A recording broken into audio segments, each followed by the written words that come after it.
నువ్వు ఎటు చూస్తావా? ఆయనకి వెళ్ళి చూస్తావా లేకపోతే వీటికి వెళ్ళి చూస్తావా? నువ్వు ఎటు చూస్తావా? వాళ్ళేం 10 మంది వాళ్ళకి వెళ్ళి చూశారు, ఇద్దరేం ప్రభుకి వెళ్ళి చూశారు. ప్రభుకి వెళ్ళి చూసిన ఇద్దరు అక్కడికి చేరారు. వాళ్ళకి వెళ్ళి చూసిన వాళ్ళు వాళ్ళని కలవక ముందే మధ్యలో రాలిపోయారు. ఇంతసేపు అదురుకున్నారుగా వాళ్ళు, అంత పొడుగోళ్ళు ఇంత పొడుగోళ్ళు అని వాళ్ళని కందిరీగలు పంపించి సాగుకొట్టాడు. ఆయన సామాన్యుడు కాదు. నువ్వు పెద్ద సమస్య, వామ్మో ఇది మామూలు సమస్య కాదు అన్నదాని లేదు. ఈగలను ఉపయోగించి తరుముతాడన్నమాట దాన్ని.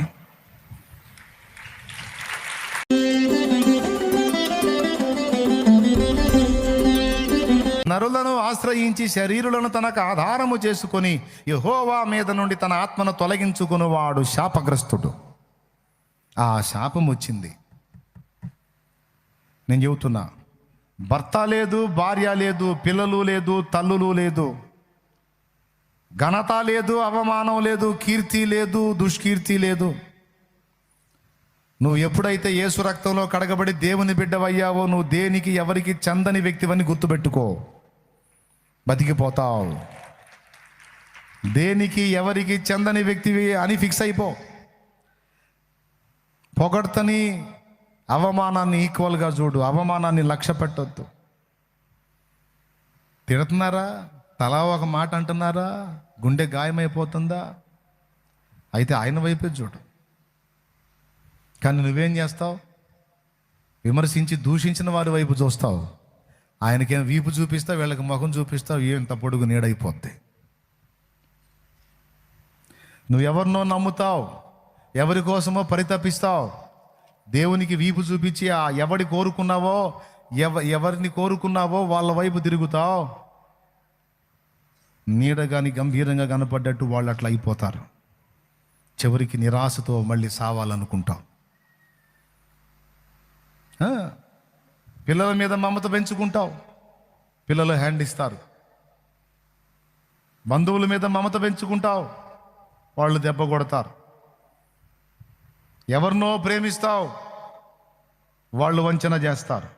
నేను చెప్తున్నా, యేసు వీపు చూపి నువ్వు ఎటు తిరిగినా అది నీకు నాశన హేతువే. యేసయ్యకు వీపు చూపి నువ్వు మనుషులను చూసినా పరిస్థితులను చూసినా అవి నిన్ను పాడు చేస్తాయి. ఈరోజు ఒక్కటే తీర్మానం, అవి ఏవైనా కానీ నేను నా ప్రభు వైపే తిరుగుతా. ప్రభు వైపు తిరిగితేనేమో నీ ముందున్న పరిస్థితులన్నీ వెనక్కి వెళ్ళిపోతాయి. ప్రభువుకి వీపు చూపిస్తేనేమో నీ వెనక ఉండాల్సినవి వచ్చి నీ ముందు నిలబడతాయి. ఏంది రా సంగతని, ఏది కావాలో కోరుకో. నీ ప్రతికూలతలు, నీ పరిస్థితులు వెనకుండాలా ముందుండాలా. పాపాలు కూడా అంతే. ప్రభువుకి వీపు చూపి నీ పాపాలు, నీ అపరాధాల వైపు తిరిగావనుకో, అవి కొండల్లా కనపడతాయి. ఇస్కరియోతు యోధాగాడికి అట్నే కనపడ్డాయి, అందుకే పోయాడు, ఊరేసుకొని చచ్చిపోయాడు. ఈ మాట నేను మీకు ఎందుకు చెప్తున్నానంటే వరుసగా రాసుకోండి. నంబర్ 1, మనుషుల వైపు నీవు తిరిగి దేవునికి వీపు చూపవద్దు. రాసుకోనానా? ఎవరిని నమ్ముతున్నావో, ఎవరు గట్టెక్కిస్తారనుకుంటున్నావో నమ్మొద్దురా తల్లి, మోసపోతావు. సొంతోళ్ళైనా బయటోళ్ళైనా ఎవరిని నమ్మొద్దు, హ్యాండ్ ఇస్తారు, దెబ్బతింటావు. నంబర్ 1 ఎటు చూడొద్దని చెప్పాను, మనుషుల వైపు చూడొద్దు. బయటోళ్ళైనా సొంతోళ్ళైనా ఖచ్చితంగా మోసపోతావు. నువ్వు ఆనుకోవాల్సింది నా ప్రభువునే. నువ్వు ఎవరి మీద ఆఖరికి నీ కడుపున పుట్టినోళ్ళు కూడా నిన్ను కాటికి పంపిస్తారు. పరిస్థితులు తేడా వస్తే బొంద కడతారు. బొంద, పాడా, పెట్టా, బొంద మొత్తం కడతారు. నీ కడుపును పుట్టినోళ్ళు కూడా కడతారు. జాగ్రత్త. నువ్వు వాళ్ళని నమ్మటానికి కూడా లేదు. నా పిల్లలు అట్టంటి వాళ్ళు కాదు అనొద్దు. అన్నారంటే నీకు పట్టారే, పాడా. దేవునికి స్తోత్రం. అంతే. ఎవడి మైండ్ ఎట్లా మారిద్దో తెలియదు, ఎవడు ఎట్లా ఇదవుతారో తెలియదు. అంతే. నువ్వేదో తీయటి మమతల్లో పొంగిపోతుంటావు. నా పిల్లలు, నా ఇల్లు, నా సంసారం అన్నీ నీ దృష్టి ఆయనకేమో వీపు చూపించి ఇటు తిరుగుతావు, ముఖం ఇటు తిప్పుతావు, అయిపోతావు. కన్నావు గనుక, లేదా నువ్వు పుట్టావు గనుక, లేకపోతే నీ బంధువులు గనుక ఏదో నీకున్న మంచి చెడ్డ న్యాయ విచక్షణను బట్టి చెయ్యి వాళ్ళకి, ఏదో నీ బాధ్యతలు అంతే. నువ్వు డీప్కి వెళ్ళావు అనుకో, బొంద ఖాయం. ఎంతమందికి అర్థమైందో? అర్థమైతే 2 చేతులు ఎత్తి స్తోత్రం చెప్పు. హల్లెలూయా. చేదు తినిపిస్తారు, మింగలేవు, మింగలేక చచ్చిపోతావు. అవసరమా? ఒక్కటే చెప్పాలా, పిల్లలకైనా, తల్లులకైనా, తండ్రులకైనా తోడు, ఏయ్ నా దేవుడు తప్ప నేను ఎవరిని లెక్క చేయను. నా దేవుడే నా ప్రాణం. ఒకప్పుడు ఆయన తెలీదు, అంతా నాదని హత్తుకున్నా. ఆయన దొరికాడు, ఆయన తెలిసాడు. ఇంకా దేంతోనూ నేను డెప్త్లోకి బోదలుచుకోవాలా. పోతే కాటు పడిద్దని నాకు తెలుసు. కాబట్టి నేను ఏ మనుషుని మీద నేను ఆధారపడను అనేది నిర్ణయించుకోను ఆయన. ఎంతమందికి అర్థమైంది చెప్పింది? నీ గుండె నిండా నా దేవుడే ఉండాలి. సావులోనైనా బతుకులోనైనా ఆయన దగ్గర మాత్రం నువ్వు మోసపోవు. ఇంకెటు చూసినా బలి అవుతావు. వాళ్ళ బాధ్యతలు నెరవేర్చి అంతవరకు వదిలేసాయి. వీళ్ళే నా ప్రపంచమని నువ్వు ఎవరిని అనుకున్నా భలే. మనుషుల్ని నమ్మొద్దు అన్నా. నంబర్ 1 పిల్లలు, నంబర్ 2 భార్య, నంబర్ 2 భర్త, నంబర్ 2 భార్య, నంబర్ 3 భర్త, ఓకే. నంబర్ 4 లవర్స్, ప్రియుడు. నంబర్ 5 ప్రియురాలు. నంబర్ 6 నీకెందుకు నేనున్నా అని భరోసా ఇచ్చే కహానీగాళ్ళు. అసలు నీకెందుకు నేనున్నా అని భరోసా ఇచ్చే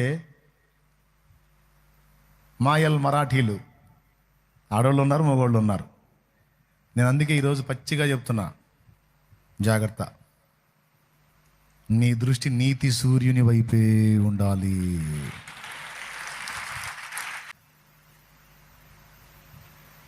నేను కట్టుకున్న భార్యకి, నా అనుకున్న వాళ్ళకి, అందరికీ కూడా ఎప్పుడో చెప్పాను నేను ఈ మాట. నా మీద ఆనుకోవద్దు. నా మీద ఆనుకుంటే మోసపోతారు. ఎందుకంటే నేను నా చేతుల్లో లేను, నేను ఆయన చేతుల్లో ఉన్నా. ఆయన ఎటు తిప్పితే అటు తిరుగుతా. పూర్తిగా నా మీద డిపెండ్ అయితే బిస్మిల్లా అవుతారు, జాగ్రత్త అని ముందే చెప్పా. దేవునికి స్తోత్రం. హల్లెలూయా. వెంబడించే విశ్వాసులకు కూడా అదే చెప్పాను నేను. నువ్వుగా దేవునితో కనెక్టింగ్ ఏర్పాటు చేసుకో. దేవునితో నేను కన్న బిడ్డలకు కూడా చెప్పా, రేయ్ నానున్నాడు, నాన్న చూస్తాడు, నాన్న చేస్తాడు, నానిట్ట కాదు. నానెంతవరకు రా, దేవుడు అవకాశం ఇచ్చినంతవరకు. తర్వాత కాబట్టి ఏ శరీరి కూడా నీకు ఆధారం కాకూడదురా. నరులను ఆశ్రయించి శరీరాలను ఆధారం చేసుకోవద్దు. యెహోవా మీద ఆనుకో, దేవుణ్ణే కలుసుకో, దేవుని వైపే తిరుగు. ఇర్మియా గ్రంథం 17:5 ఏం రాశారు రిఫరెన్సు? నరులను ఆశ్రయించి శరీరం తనకు ఆధారము చేసుకుని యెహోవా మీద నుండి తన ఆత్మను తొలగించుకున్నవాడు శాపగ్రస్తుడు. వాడు ఎడారిలోని అరహు వృక్షము వలె ఉండును, మేలు వచ్చినప్పుడు అది వానికి కనబడదు, మేలు పొందలేడు. వాడు అడవిలో కాలిన నేల యందును నిర్జనమైన చెవిటి భూమి యందును నివసించును. అట్ట అయిపోద్దాడు బతుకు. యెహోవాను నమ్ముకుని వాడు ధన్యుడు. యెహోవా వానికి ఆశ్రయముగా ఉండును. వాడు జలముల యొద్ద నాటబడిన చెట్టు వలె నుండును. అది కాలువల ఓరను, దాని వేళ్ళు తన్నును. వెట్ట కలిగినను దానికి భయపడదు. దాని ఆకు పచ్చగా నుండును. వర్షము లేని సంవత్సరమున చింత నొందదు, కాపు మానదు. బంగారు మాట, బతుకాలని సరిపోయే మాట అది. బెదర్ బతుకాలని సరిపోయే మాట. యెహోవా మీద ఆనుకుని వాడు ధన్యుడు. యెహోవాను ఆధారపడిన వాడు ధన్యుడు. ఇప్పుడు చెప్పండి, నేను మీకు ఆధారమా? పెద్దగా చెప్పు. మీరు నాకు ఆధారమా? అది నేను కూడా మిమ్మల్ని ఆధారం చేసుకునిగా పొర్రపాటును కూడా నమ్మను నేను అస్సలు. ఏమో మీకు ఇంట్రెస్ట్ ఉంటే వెంబడిస్తారు. సీదర పుడితే ఎంతమంది లేరు పాస్టర్లు, ఆయనైనా అయింది. నేను అడవా అని సర్దుకుంటే ఏం చేస్తా అయింది. నేను మిమ్మల్ని నమ్మాలా? నేను నమ్మను. అసలు ఏ మనిషి కూడా స్థిరుడు కాదు. అంత చెంచలం ఎవరు నాకు తెలియదు అయింది. ఓ అబ్బా ఎంతమందిని చూడలే నేను. అందుకే నేను ఆధారపడనుగా. మనిషి సంఘం మీద డిపెండ్ గాను, ఇంటోళ్ళు బయటోళ్ళునో ఒకడే నా ఆధారం, నా ప్రభువే. కాబట్టి పాయింట్ నెంబర్ 1లో మీకు ఏం వివరించాను? యేసుకు వీపు చూపి మనుషుల వైపు తిరగొద్దని చెప్పా. వాడు ఎంత మొనగాడైనా, ఎంత నమ్మదగినవాడైనా, ఎంత వాగ్దానాలు చేసినా బుస్సే. మాట ఇచ్చి నెరవేర్చే సీన్ ఎవడికి లేదు. ఒక్కడే ఉన్నాడు మాట ఇచ్చి నెరవేర్చే దమ్మున్నాడు, నా ప్రభు. ఎందుకు ఈ మాట చెబుతున్నానంటే ఇట్ట మనుషుల మీద ఆధారపడి చచ్చిపోతున్నారు బ్రదర్, అందుకని చెబుతున్నాను నేను. ఎండమావిలో నీళ్లు దేవులాడితే దొరుకుతాయి అంటాయా? ఎండాకాలం పోయేటప్పుడు హైవే మీద బైక్ వేసుకొని పోతుంటే తారు రోడ్డు మీద అన్ని మడుగులు ఉన్నట్టు కనపడుతుంది. దగ్గరికి పోతే చొక్క నీళ్లు ఉండవు. అది మనుషుల హృదయంలో ఉండే ప్రేమ.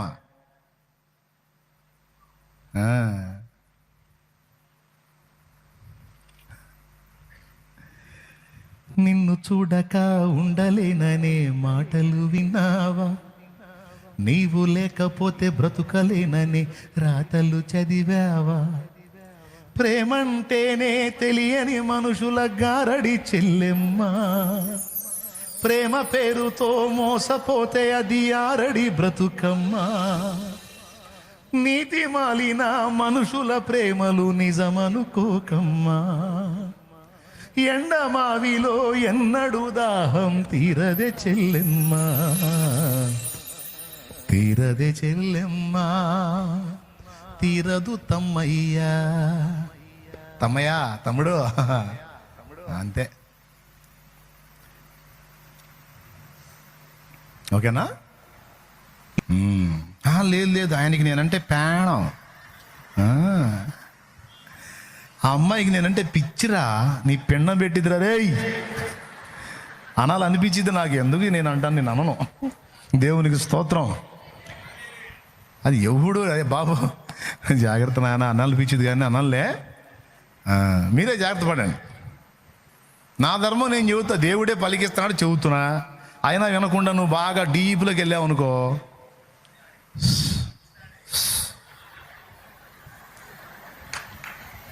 ఓకేనా? ఆ కర్మ మీకు పట్టకూడదని చెబుతున్నా. ఎవరి ప్రేమను ఆశించొద్దు, దొరకదు. స్వచ్ఛమైన ప్రేమ ఎక్కడ దొరకదు. స్వార్థం, నటన ఒక దేవుని దగ్గరే దొరుకుతుంది. పిచ్చి తల్లి ఆయన మోసం చేయడం. ఎవరికైనా దయ కలిగి నీకు ఇంత సాయం చేశారంటే ఆ దయ ఆయన పుట్టించింది.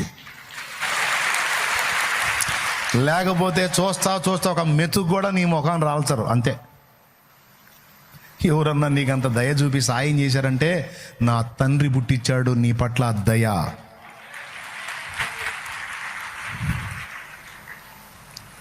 ఎవరైనా నీకు ఇంత ఆదరించారంటే, నీకంత అండగా నిలబడ్డారంటే ఆ మమత, ఆ పిచ్చి మహారాజు నీ మీద వాళ్ళకి పుట్టించాడు. లేకపోతే వాళ్ళకు ఉండదో, వాళ్ళ సొంత వాళ్ళ మీదే ఉండదు. నీకెందుకు సాయం చేస్తారు వాళ్ళు? మరి చేశారంటే ఎవరు చేపించారు? కథానాయకుడు ఎవరు? నువ్వు మయంపరచాల్సింది నా ప్రభువుని. ఓకే, ఒకటి అయిపోయింది. రెండోది, ఎటు చూడొద్దన్నాను? మనుషుల వైపు చూడొద్దన్నాను. మనుషుల వైపు అంటే ఎవరి వైపు చెప్తున్నా? చూసినట్టు షో చేయి, అంతేగా నిజంగా చూడవాకు. దేవునికి స్తోత్రం. అర్థమైందా? హృదయంలో మాత్రం నువ్వు చూసేది ఒకవైపే. మరి కథ నడవాలిగా. నువ్వు ఇంటికి పోయి మీ భార్యకి వెళ్ళి చూసి, నేను నీ మీద ఆధారపడదలుచుకోలేదు అమ్మాయి, నేను ఎవరికి వెళ్ళి చూడదలుచుకోలేదు అన్నావు అనుకో, సాయంత్రానికి ఫుడ్ ఉండదు. ఆయనే పెడతాడులే వండుకొని తినట్టు. అర్థమైందా? కాబట్టి మనకు ఫుడ్ నడవాలి. కాబట్టి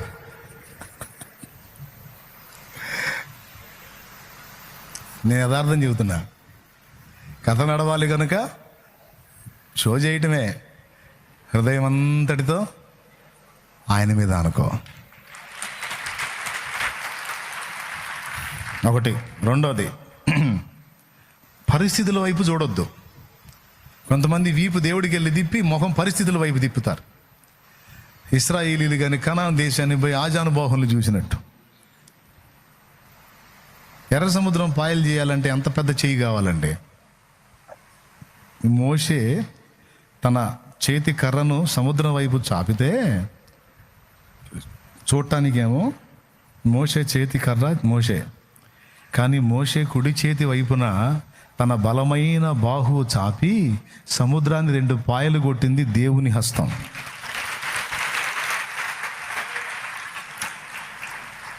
అంత పెద్ద బాహు అయింది. అలాంటి బలవంతుడైన దేవుణ్ణి ఎరిగి ఆయన కార్యాలు ఎన్నో అనుభవించి తీరా వాగ్దత్త దేశానికి చేరి అక్కడ ఉన్న అమోరీ జాతోళ్ళని చూసి అదిరిపోయారండి. వీళ్ళని ఏం చేయాలా? వాళ్ళంట నెఫిలీ జాతోళ్ళు చాలా పొడుగున్నారంట. వాళ్ళు ఎంత పొడుగున్నారంటే వాళ్ళ ముందు వీళ్ళు నిలబడితే వీళ్ళు మిడతల్లాగున్నారంట. వామ్మ, అంత పొడుగోళ్ళు కాపలా కాస్తున్నారు అక్కడికి తీసుకెళ్తున్నాడు దేవుడు మనల్ని. అసలు వాళ్ళ చేతుల్లో బతుకుతామా? నల్లులు నలిపినట్టు నలిపేస్తారు వాళ్ళు. ఒక్కొక్కటి ఎంత పొడుగున్నారు అనుకున్నా అని 10 మంది చెప్పారు మోషేకి. ఇద్దరు ఏం చెప్పారు? నూను కుమారుడైన యెహోషువ, యెఫున్నె కుమారుడైన కాలేబు. వాళ్ళు ఎంత పొడుగుంటే మనకెందుకు? అయినా మనం వాళ్ళకెళ్ళి ఎందుకు చూడాలి? మనం చూడాల్సింది మన ప్రభువు వైపు. వాళ్ళు ఎంత ఎత్తరులైతే మాత్రం ఏందంటావు? నా దేవుడితో వాళ్ళు సాటి వస్తారా? దేవుడు ఎక్కడ, వాళ్ళు ఎక్కడ? సముద్రాన్ని పాయలు చేసిన వాడి చేతి కింద వాళ్ళెంత? ఆయన మన యందు ఆయన ఆనందించి ఆయన మనకు తోడై ఉన్నాడు, మనం వాళ్ళని ఓడిస్తామంటారు వీళ్ళు, ఈ ఇద్దరు. ఆ 10 మంది ఏమో ఏం ఓడిచ్చేది అంత పొడుగుంటే ఒక్కొక్కడు. అంటే ఇప్పటిదాకా దారి పొడుగునా వచ్చిన పరిస్థితులన్నిట్లో వీళ్ళని కాపాడుకున్నట్టు నిద్రముఖం వ్యవహారం కాకపోతే ఇప్పుడు జీవిత ఆరంభం నుంచి ఇప్పటిదాకా ఎన్నో బాధలు పడి ఎన్నో ఇబ్బందుల్లో నుంచి బయటపడ్డావు. నీ తెలివితేటలతో నువ్వు బయటపడ్డావా? దేవుడి కృపతో నిన్ను బయట వేసాడా? ఒక్క మొక్క చెప్పు నాకు. నీ తెలివితేటలతో బయటకు వచ్చావా? దేవుడు బయట వేసాడా? జన్మనిచ్చింది ఎవరు? జీవితాన్ని ఇచ్చింది ఎవరు? ఎన్నో గండాలు వస్తే సావకుండా కాపాడింది ఎవరు? ఇన్నిసార్లు ఇన్ని ఆపదల్లో కాపాడినోడు ఇప్పుడు నువ్వు నీ ముందున్న సమస్యను డీల్ చేయలేడా? నీ నిద్రమోహం వ్యవహారం కాకపోతే అనాలి అనిపించింది, అనలే. దేవునికి స్తోత్రం. ఏమండి, నిద్రమోహం తెలివితేటలు కాకపోతే ఇన్ని డీల్ చేసుకొచ్చినోడు ఇప్పుడు నువ్వు ఎదుర్కొంటుందని డీల్ చేయలే అంటే నువ్వు ఎటు చూస్తావా? ఆయనకి వెళ్ళి చూస్తావా లేకపోతే వీటికి వెళ్ళి చూస్తావా? నువ్వు ఎటు చూస్తావా? వాళ్ళేం 10 మంది వాళ్ళకి వెళ్ళి చూశారు, ఇద్దరేం ప్రభుకి వెళ్ళి చూశారు. ప్రభుకి వెళ్ళి చూసిన ఇద్దరు అక్కడికి చేరారు. వాళ్ళకి వెళ్ళి చూసిన వాళ్ళు వాళ్ళని కలవక ముందే మధ్యలో రాలిపోయారు. ఇంతసేపు అదురుకున్నారుగా వాళ్ళు, అంత పొడుగోళ్ళు ఎంత పొడుగోళ్ళు అని వాళ్ళని కందిరీగలు పంపించి సాగుకొట్టాడు. ఆయన సామాన్యుడు కాదు. నువ్వు పెద్ద సమస్య, వామ్మో ఇది మామూలు సమస్య కాదు అన్నదాని లేదు. ఈగలను ఉపయోగించి తరుముతాడనమాట దాన్ని. కానీ ఏం చేద్దాం, పేరుకే విశ్వాసులు కానీ విశ్వాసం ఉండదో సావదో. కూర్చునేదన్నా చెప్పేదేమో హృదయంలో తీసుకోరు, పాడలేదు. భజన మాత్రం అందరూ కొడుతుంటే కొడుతున్నారుగా, నేను కూడా కొడతాను తప్ప అది మాటలు హృదయంలో తీసుకోరు. ఏం లేదు, తీసుకోవాలిగా. నీ కొండలాంటి సమస్యను ఒక ఈగను ఉపయోగించి తొలగించగలడు నా దేవుడు. చేశాడు గ్రంథంలో. అమ్మో అంత ఎత్తర్లు వాళ్ళెక్కడ మనం ఎక్కడ, చంపేస్తారు మనల్ని, వీళ్ళు ఎవరిని గురించి చదురుపోయారు. వాళ్ళ మీద కత్తి కూడా వాడకుండా కందిరీగల్ని పంపించి, పెద్ద కందిరీగల్ని పంపించి చంపేశాడు వాళ్ళని. చూడండి ఒక్కసారి, అది అలా ఉన్నారు వాళ్ళు.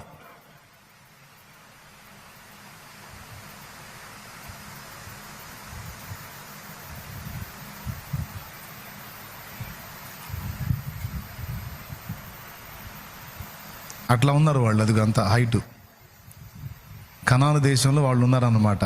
కనపడుతుందా మీకు? వీడు ఎంత ఉన్నాడు, వాడు ఎంత ఉన్నాడో చూడు. వాడు గొర్రె పిల్లను పట్టుకొని మెడ గొరికాడు చూడండి. ఒక చిన్న బొమ్మను పట్టినట్టు పట్టుకున్నాడు. అదిగో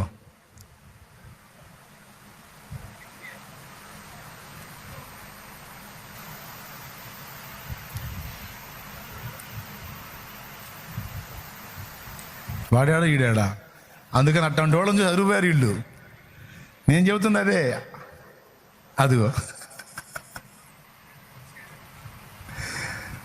వాస్తవంగా అట్లాంటి వాడిని చూసి అదిరిపోతారు కదా సహజంగా.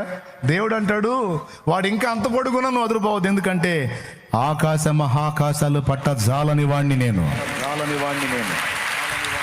ఇప్పుడు నేను ఎందుకు చూపించానంటే ఆ మాటలు, ఆ విషయాలు ఇప్పుడు నీకు మనుషులు అలా కనపడకపోవచ్చు, కానీ నువ్వు ఎదుర్కొంటున్న సమస్యలు నీకు అలా ఉంటాయి. ఈ సమస్య దెబ్బకి నేను అయిపోయేటట్టున్నానని నువ్వు ఆ సమస్య గురించి పదే పదే ఆలోచించి గందరగోళం అవుతున్నావు అంటే నువ్వు దాన్ని అంత చూస్తున్నావు. నేను అంటున్నాను, సరే చూసావు, దానిపైన దాని వెనక అంతకంటే మహా ఎత్తరైనటువంటి మహాజ్ఞానైనటువంటి దేవుణ్ణి కూడా చూడు, బతికిపోతావని చెబుతున్నాను. సమస్యను చూసావు, ఓకే.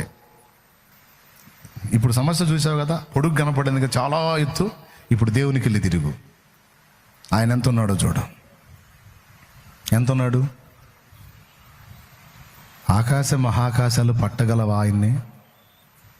సొలొమోను అన్నాడు, దేవా ఆకాశ మహాకాశములు నిన్ను పట్టజాలవు, నీ నిమిత్తం నేను కట్టనుద్దేశించే మందిరము ఏ పాటిది, ఇది నీకు ఒక ధూపవేదిక నాయన అన్నాడు. దేవుడి పర్సనాలిటీతో పోల్చుకుంటే వాడు ఎంతండి? పుడిసిటిలోన జలములను కొలిచిన వాడితడు, పర్వతములను త్రాసులో పూచిన వాడితడు. పుడిసిటిలోన జలములను కొలిచిన వాడితడు, ఇప్పుడు వాడు పర్వతం అంత ఉన్నాడు అనుకో, ఆ పర్వతాన్ని తక్కెట్లో పెట్టినాడు ఈయన. ఇప్పుడు ఎడు చూడాలి మనం? ఇంతకుముందు ఇలాంటి పర్వతాలు ఎన్నో దాటుకొని వచ్చామా లేదా? ఇప్పుడున్నదాన్ని కూడా తీసేస్తాడు. నువ్వు విశ్వాసం ఎందుకు కోల్పోతున్నావు? నియమింపబడిన దినం రాకముందు ఎందుకు తొందరపడుతున్నావు? ఎందుకు గందరగోళం అవుతున్నావు? ఎందుకు కృంగిపోతున్నావు? ఎందుకు అదురుపోతున్నావు? ఎందుకు చావగోరుతున్నావు? మొదటిది వ్యక్తుల వైపు చూడొద్దన్నాను, రెండవది పరిస్థితుల వైపు చూడొద్దన్నాను. అవమానపరిచారా? నవ్వుతున్నారా? తిడుతున్నారా? దూషిస్తున్నారా? దేవునికే స్తోత్రం. పడమని దేవుడు నాకు అనుమతించినప్పుడు నేను కాదంటానా? తిట్టండి నాయనా, తిట్టండి అమ్మా, తిట్టండి. దేవుడు నాకు మీ చేత తిట్టులు తినమని అనుమతించాడు. దూషించండి, పర్వాలేదు. ఆ దూషణలన్నీ నాకు దీవెనలు అవుతాయి. విశ్వాసం గల హృదయాల నుంచి వచ్చే స్పందన ఇది. విశ్వాసం లేని వాళ్ళకి పరిస్థితి ఏంటంటే, నన్ను అన్నారు నేను ఎందుకు బతకాలి, నేను బతకను, నాకు అవమానం వచ్చింది నేను బ్రతకను, నన్ను అన్నారు నేను బ్రతకను, నేను మాట పడను. ఎందుకు పడో? దేవుడు పడమని నీకు అనుమతిస్తే నోరు మూసుకొని పడాల్సిందే, నువ్వైనా నేనైనా. అవునా? ఇప్పుడు నేనెక్కడ మీరెక్కడ? నేనెక్కువ మీరెక్కువ? చెప్పండి, చెప్పండి, ఏం కాదు చెప్పండి. నేనే ఎక్కువ? ఏదో మీ అభిమానం. నాకైతే మీరే ఎక్కువ. ఒట్టిది ఏవి ఎక్కువ కాదు, షో ఎక్కువేనా? నాకు మీరు ఎక్కువ, మీకు నేను ఎక్కువ.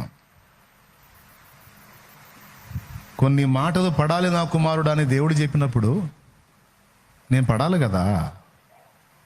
మరి నేనే దూషణలు పడుతున్నప్పుడు, నేనే ద్వేషానికి గురవుతున్నప్పుడు, నేనే నిందలు మోస్తున్నప్పుడు మరి నన్ను చూడాలి కదా నువ్వు. నీది వేరన్నా, ఆహా, మరి నీది వేరు, నాది వేరు. నాయనా, ఈరోజు కాదు, ప్రారంభం నుంచి కూడా అనేక రకాల అవమానాలు ఎదుర్కొంటానే ఉన్నాను. కానీ దేవుని ఎరక ముందు కృంగిపోయాను. దేవుణ్ణి ఎరిగిన తర్వాత ఆ అవమానాల్లో కూడా ఆనందపడ్డాను. నిజం. ఎందుకంటే నా దేవుడి శక్తి ఏందో నాకు తెలుసు. నన్ను దూషించారు, ఓకే, దూషించని. నిందించని. ఏది? ప్రభువులోకి వచ్చిన తర్వాత ఎన్నో ఎదుర్కొన్నాను, ఇప్పటికీ ఎదుర్కొంటున్నాను. అయినా సరే మన ఆనందం పోదుగా. ఎందుకు తెలుసా? నేను ఆయన బిడ్డని. మట్టి పురుగులు నన్ను నిందించినంత మాత్రాన నా విలువ తరిగిద్దా? తన రక్తం ఇచ్చి కొన్న బిడ్డని, ప్రాణం ఇచ్చి కొన్న బిడ్డని, కన్న బిడ్డని, నేను ఆయన బిడ్డని. నన్ను అన్నోడు నన్ను కాదు, నా తండ్రిని అంటున్నాడు. అవమానం నాకు కాదు, మా నాయనకి. నాయన చూసుకుంటాడు, నేను ఎందుకు ఏడవాలి? నన్నంటే ముందు బాధ కలిగేది ఎవరికి? నాకా మా నాన్నకా? ముసలోడైనా సరే, మీ నాన్న మంచంలో కూర్చున్నోడైనా సరే, మీ నాన్న ముందు ఎవడన్నా నిన్ను వచ్చి ఒక తిట్టు తిడితే లేవలేనోడు కూడా ఆ కర్ర తీసుకొని, రే ఎవడు నువ్వు ఏం మాట్లాడుతున్నావు, లెగుతాడు లేవడా? అదిగో దేవునికి స్తోత్రం కలిగ. ఎంత ఇవ్వాలరా నీకు? పో, నా పొలం అమ్మి నీ ముఖాన్ని పడేస్తా, ఫలానా రోజు రా పో అంటాడు. బిడ్డని మాట అంటే తట్టుకోలేడు తండ్రి. చేతకాని స్థితిలో ఉన్నా సరే, ఉన్నదాన్ని తెగనమ్మైనా సరే, వాడు మంచోడు కాదు, వాడికి మళ్ళీ పొలం మీద కడతానంటున్నావు ఏంటంటే, మరి వాడు నా కళ్ళ ముందు తిట్లు తింటుంటే నేను చూస్తా ఉండమంటావా? ఏమైంది? వాడిని తిడితే నీకేమైంది? మీకేం కాదు, మీరు బయట వాళ్ళు. వాడు నా కొడుకు, నేను కన్న బిడ్డ. వాడు మంచోడో చెడ్డోడో తర్వాత సంగతి, వాడిని అంటే నేను తట్టుకోలేను అని రోషపడేది ఎవరు? బతికుంటే. మీ నాన్న మంచంలో ఉన్నా కూడా రెచ్చిపోతాడు, చచ్చిపోతే చేయగలిగింది ఏం లేదు. అవునా? మరి ఇప్పుడు చెప్పండి, భూ సంబంధమైన నాన్న నీకు నిద్రించి ఉండొచ్చు. మీ నాన్న, మా నాన్న కూడా నిద్రించాడు. ఇప్పుడు నిద్రపోయినోడు ఏం రోషపడతాడు? కానీ రోషపడే అసలు నాన్న ఒకడు ఉన్నాడు. ఆయన ఎనీ టైం చూస్తానే ఉన్నాడు. ఆయన రోషపడాలి కదా, ఆయన నీ పక్షంగా కదలాలి కదా. కదలాలంటే 4 మాటలు పడాలి కదా. అది ఊరకనే ఫీల్ అయ్యి నువ్వు ఏదేదో ఆలోచనలు చేసేట బెదర్. ఆయన కదలాలంటే 4 మాటలు పడాలిగా. దావీదు పడ్డాడుగా, పడ్డప్పుడే మళ్ళీ సింహాసనం ఎక్కాడుగా. కాబట్టి అననీ బ్రదర్, సంద్రాలతో సరిపోలిస్తే చినుకు చిన్నదైనా, పచ్చనైన పైరుకు జీవం చిన్ని చినుకులేగా. సంద్రాలతో సరిపోలిస్తే చినుకు చిన్నదైనా, పచ్చనైన పైరుకు జీవం చిన్ని చినుకులేగా. ఎంత బ్రతుకు నీదని ఎంచుతున్నవారే, విలువ తెలియు వేళ మించి పొగడుతారే. ఎంత బ్రతుకు నీదని ఎంచుతున్నవారే, విలువ తెలియు వేళ మించి పొగడుతారే. వారి అంచనాలే అవును తారుమారే, వారి అంచనాలే అవును తారుమారే. నవ్వని నవ్వని నవ్వే వాడిని నవ్వని, చెయ్యని చెయ్యని ఏళన వారిని చెయ్యని. యేసు ఉన్నాడు, అన్నీ చూస్తున్నాడు. యేసు ఉన్నాడు, లెక్కను రాస్తున్నాడు. ఏమంటావు? బాధపడదామా? ఫీల్ అవుదామా? నేను చచ్చిపోతా, నేను బతకనమ్మా, నన్ను అన్నారమ్మా, నేను బతకనా అంటావా? ఆ సత్య అడిగిపోతాం నరకానికేగా. ఇప్పుడు చచ్చిపోవాలనుకున్నావు, సాధించేది ఏంది? పడితే ఏమైంది? 4 మాటలు పడని. రేపు అన్నోళ్లే కదా తలదించుకోవాలి దేవుడు నిన్ను హెచ్చించినప్పుడు.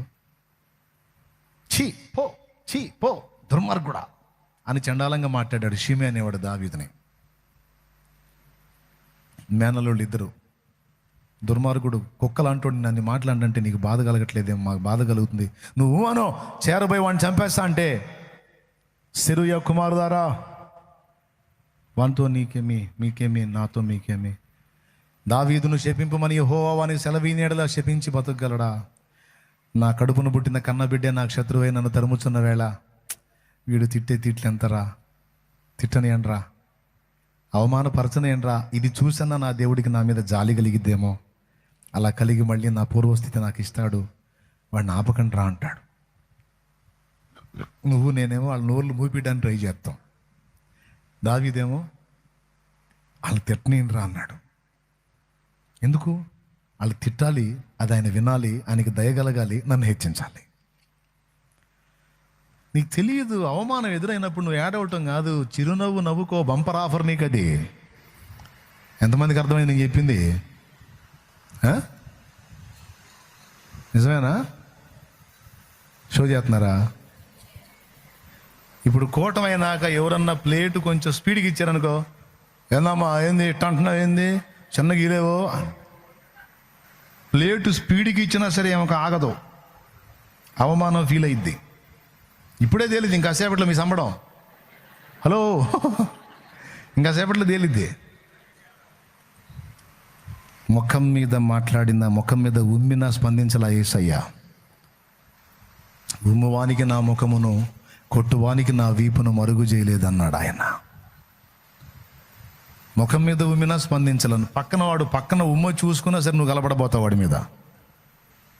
లేదా ఇంటికి పోయి దిగులు వేసుకుంటావు, నన్ను చూసి వాడు ఊశాడు, నన్ను చూసి వాడు ఊశాడు. అవమానం ఎదురైందా? రాని, ఆఫర్ వచ్చింది, ఓర్చుకో. వాడు అక్కడే ఉంటాడు, దేవుడు నిన్ను ఎత్తుతాడు.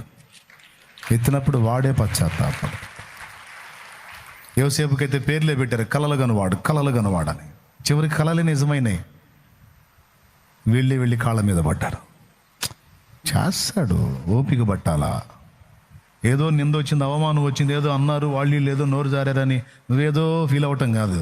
చిరునవ్వు నవ్వు బిడ్డ, దేవుని కృతజ్ఞతలు చెప్పు. నిజంగా అర్థమైందా? అవమానాలు ఎలా తీసుకుంటారు? ఆఫర్గా తీసుకోండి. అవమానాన్ని ఒక అద్భుతమైన ఆఫర్గా తీసుకోండి, మంచి బెనిఫిట్గా తీసుకోండి. నిజంగా జరగకపోతే అప్పుడు అంతేగా రియాక్ట్ అవ్వద్దు. స్తోత్రం ప్రభు అనుకో, కృతజ్ఞతలు చెప్పుకో, తర్వాత ఏం జరిగిద్దో చూడు. ఎందుకంటే ఇక్కడ ప్రత్యక్ష సాక్షి, ఇక్కడ దేవునికి స్తోత్రం. షాలేము రాజు అనేవాడు ప్రత్యక్ష సాక్షి. ఇక్కడ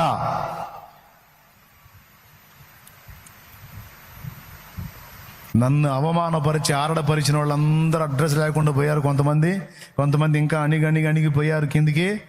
దేవుడు ఆయన కృపతో నన్ను వాడుకుంటా ఉన్నాడు.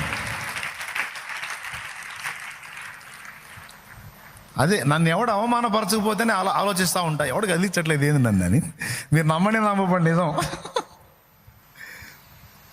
లెక్క ప్రకారం ఎవడో కూడా కదలాలి, ఎవడు కదలట్లేదు ఏందబ్బా అని చూస్తాను.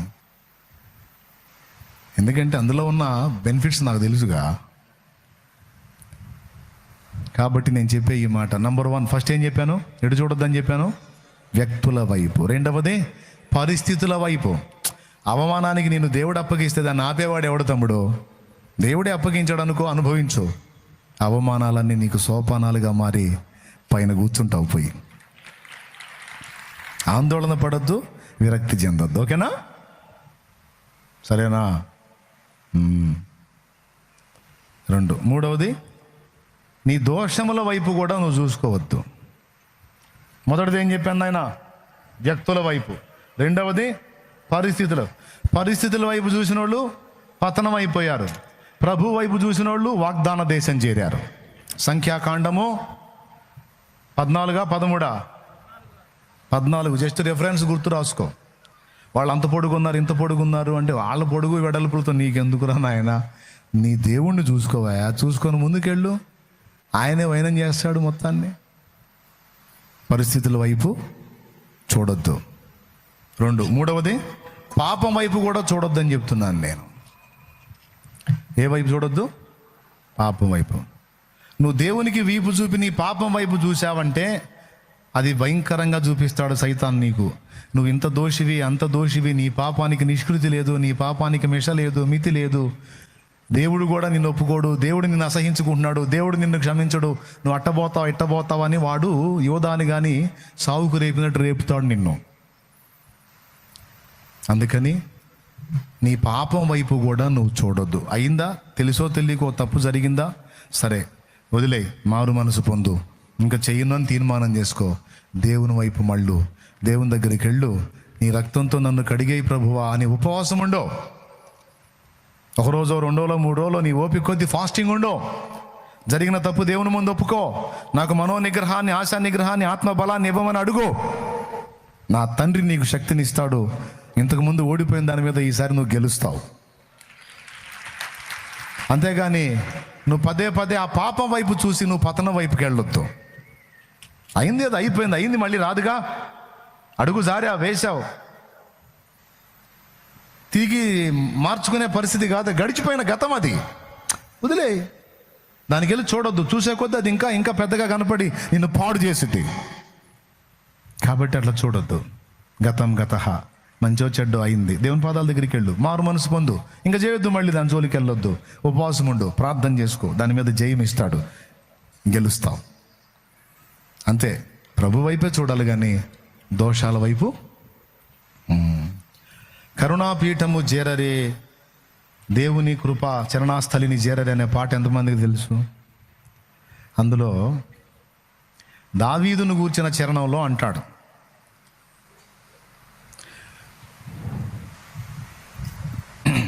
ఆ ఒక్క చరణం పాడతానా?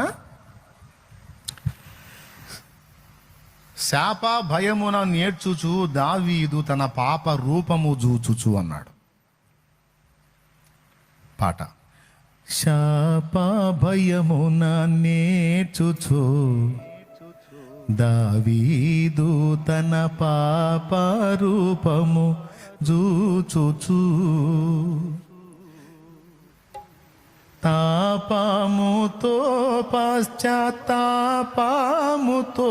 ప్రభుని ప్రాపు గోరగనే క్షమాపణనొందిన, కరుణాపీఠము చేరరే, దేవుని కృప చరణాస్థలిని చేరరే. సైతాన్గాడు అయిపోయిన పాపాలు మళ్ళీ మళ్ళీ గుర్తు చేసి, నువ్వు మామూలు దానివా, మామూలుడివా, ఎంత పని చేసావు, అంత పని చేసావు, తవ్వకాలు చేస్తుంటాడు వాడు. నువ్వేం చేయాలా? సైతాన్ ఎవడు నువ్వు? యేసు రక్తంతో నా ప్రభు గడిగేశాడు, నేను దాని జోలికి పోదలుచుకోలేదు, నా ప్రభు నన్ను క్షమించి నన్ను విడిచిపెట్టాడు, నువ్వేవుడిరా? జడ్జి గారి కేసు కొట్టేస్తే తూకోన్ రే సైతాన్ బద్మాష్ చల్ జావ్ అని చెప్పాలా? దేవునికి స్తోత్రం.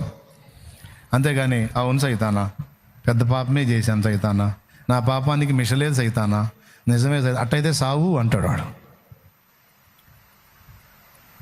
కాబట్టి నీ పాపముల వైపు, దోషముల వైపు కూడా నువ్వు తిరగవద్దు. ఎడు తిరగాలి? ఇప్పుడు 3 మీరు చెప్తారు, నేను వింటా.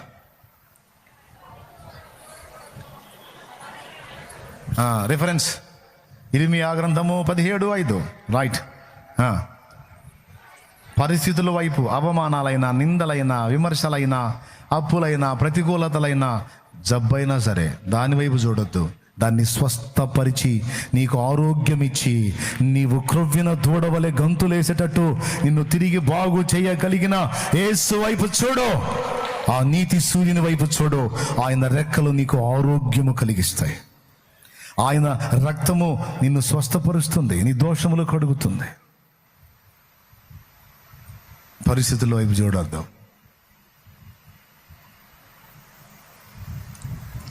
నన్ను కూడా శోధిస్తానికి అప్పుడప్పుడు సైతాను కొంతమందిని పంపిస్తాడు. మనుషులు వచ్చి రకరకాల విషయాలు చెబుతారు, అది సమస్య, ఇది సమస్య, అది సమస్య, ఇది సమస్య అని. 2-3 సార్లు చూసా, వాళ్ళని కట్ చేసా వాళ్ళని, నా దగ్గర రాని ఇట్లా. వాళ్ళు నాతో మాట్లాడాలని ఎక్కువ మాట్లాడను నేను వాళ్ళతో. 1-2 మాటలు మాట్లాడి కట్ చేస్తా. ఎందుకంటే 3వ మాట ఛాన్స్ ఇస్తే వాడు సోదంతా చెబుతాడు, మళ్ళీ ఏదో విధంగా గుండె చెదిరేటట్టు మాట్లాడతాడు. ఈ ఆశోదోళ్ళు అనమాట. ఎన్నిసార్లు చెప్పిన వాళ్ళకి అర్థమయ్యే సావదు. విశ్వాసం తక్కువ, దడ ఎక్కువ. ఈ దడ ఎక్కువైన వాళ్ళు, విశ్వాసం తక్కువైన వాళ్ళతో సావాసం చేయను, వాళ్ళతో ఎక్కువ మాట్లాడను. 1 ఎక్కువ, 2 ఎక్కువ, 1 తక్కువ అన్నట్టు ఉంటుంది మన వ్యవహారం. మీరు కూడా అంటే అలవాటు చేసుకోండి. ఎందుకంటే మన విశ్వాసులం. మన ఎవరే? ప్రతికూలమైన పరిస్థితులన్నీ కనుమరుగైపోయేనే అన్నాడా లేదా? పెద్దోడు అన్నాడా లేదా?